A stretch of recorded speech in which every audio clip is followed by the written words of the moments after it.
कायमस्वरूपी अतिक्रमण हटवा पथकाची स्थापना केली असून गेल्या काही दिवसांपासून या पथकाने अनधिकृत हातगाड्यांवरील भाजीपाला, फळे आणि इतर वस्तू विक्रेत्यांवर कारवाईचा बडगा उगारण्यास सुरुवात केली आहे।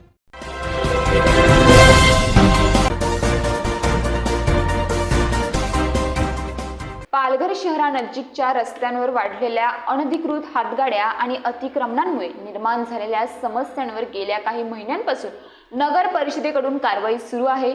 फेरीवाले आणि हॉकर्स यांना सक्त ताकीद देऊन देखील ते काही दिवसांनी पुन्हा हातगाडी थाटत असल्याने नगर परिषदेचे अधिकारी आता सतत हातगाडी हटवा मोहीम चालवताना दिसत आहेत। पालघर रेल्वे स्टेशनकडे येणाऱ्या सर्वच मुख्य रस्त्यांवर वाहतूक कोंडी होण्याचे चित्र आता वाढले आहे।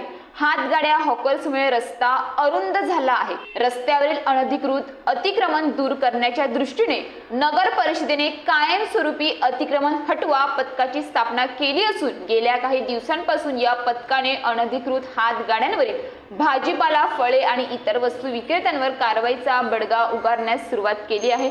पालघर जिल्ह्याचे ठिकाण असूनही विशिष्ट स्टेशन परिसरात वाहतूक कोंडीची समस्या नित्याची झाली आहे। फेब्रुवारी महिन्यापासून तत्कालीन जिल्हाधिकाऱ्यांनी यावर तोडगा काढण्यासाठी पुढाकार घेतला होता। पालघर नगर परिषदेने नो पार्किंग झोन निश्चित केल्यानंतर वाहतूक पोलिसांनी कठोर अंमलबजावणी सुरू केली होती।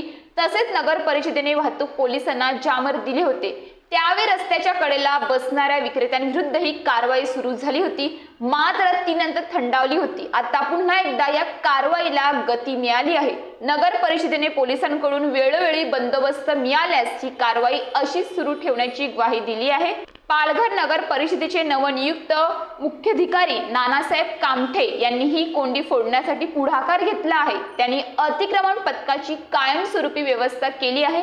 नगर परिषदेकडे मनुष्यबळाची मर्यादा असल्याने या पथकाच्या कामगिरीवर देखरेख ठेवण्यासाठी दररोज वेगवेगळ्या विभागाच्या अधिकाऱ्यांची नेमणूक करून आठवड्याभराचे वेळापत्रक तयार करण्यात आले आहे। रस्त्याच्या दुतर्फा हातगाडी लावून व्यवसाय करणाऱ्यांवर कारवाई केली जात असली तरी अनेक स्थानिक भाजी विक्रेत्यांवर रस्त्यांवर एक मर्यादापर्यंत भाजी विक्रीचा ठेला लावण्याची मुभा दिल्याचेही दिसून येत आहे। पालघरमधील नागरिक आणि काही संस्थांकडून वाहतूक कोंडी आणि अतिक्रमणांवर कायमस्वरूपी उपाययोजना करण्यासाठी सूचना पुढे येत आहेत। यामध्ये खाद्यपदार्थ विक्रेत्यांसाठी स्वतंत्र जागा, भाजी विक्रेत्यांसाठी चौकोनी बॉक्स, खरेदी करण्यासाठी येणाऱ्या ग्राहकांकरिता विशेष पार्किंग अशा प्रकारच्या उपाययोजना करण्याची मागणी नागरिक करत आहेत। यासाठी नगरपालिकेने विशेष मोहीम हाती घेण्याची गरज आहे।